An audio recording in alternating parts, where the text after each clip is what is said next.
San Diego 6 News in the morning. Your station for balanced news.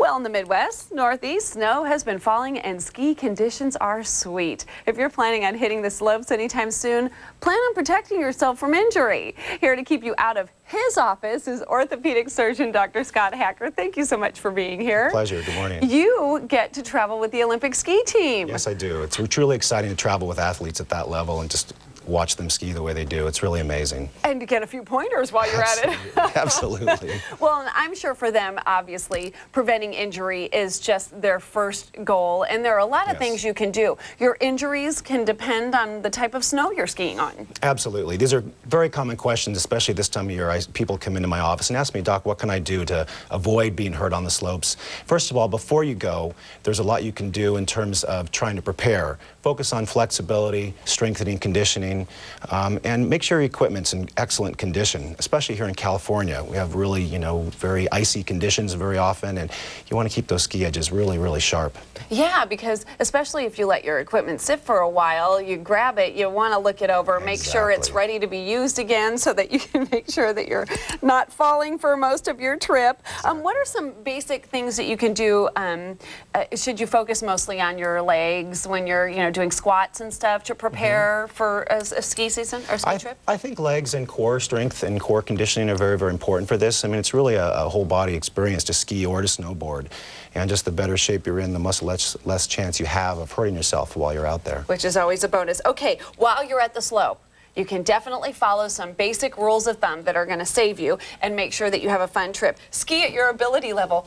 What, the Black Diamonds? Don't go for the Black Diamonds first day, first run? We've found that most people, when they do hurt themselves, it's because they're maybe out of their comfort zone, maybe skiing a black when they're really a blue skier. And so I think that's important to really sort of stay at your level.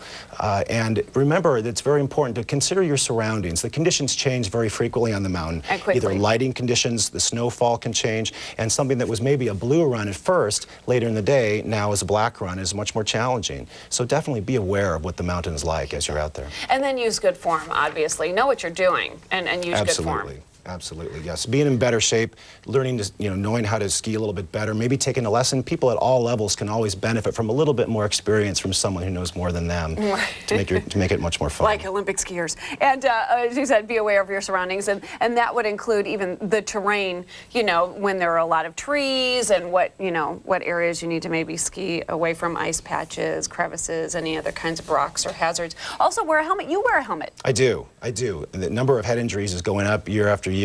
I've had friends that have hit trees. I've seen people hit trees. It's not something you want to do, and if it happens, a helmet could protect you from a potentially incredibly serious injury. But an advanced skier, how are you going to tell them wear a helmet because you might hit a tree? In fact, maybe they're the ones that should be wearing it the most, because if they're often trying to go into the backcountry, skiing conditions that are a little bit more variable, you never really know what's around that next corner, and it can't hurt to protect yourself. And they're the ones that are kind of pushing themselves to go to that next for a little bit more.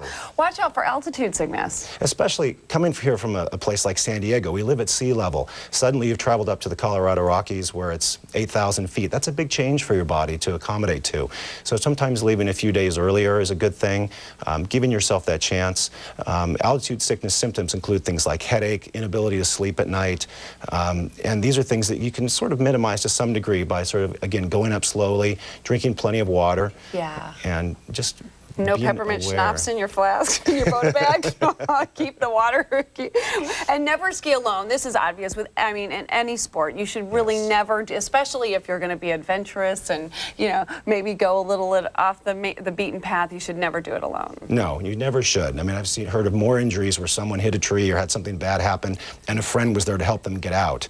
And that's why they're alive. Exactly. Yeah. And this is my favorite because, boy, have I done think twice about that last run. Absolutely. How many times do I hear that in my office? I tore my ACL when I was out there on my last run of the day. That's probably the most common thing I hear. And so before you go back out, remember, you're getting tired. Your muscles maybe aren't ready to deal with the hill as much as they were before. The conditions aren't as good, and just be careful. Oh, sounds like good advice. It makes me want to go skiing. Thanks you so much for being in here. We sure appreciate it. Hopefully it'll be a great ski season for everyone. Thank you. My pleasure.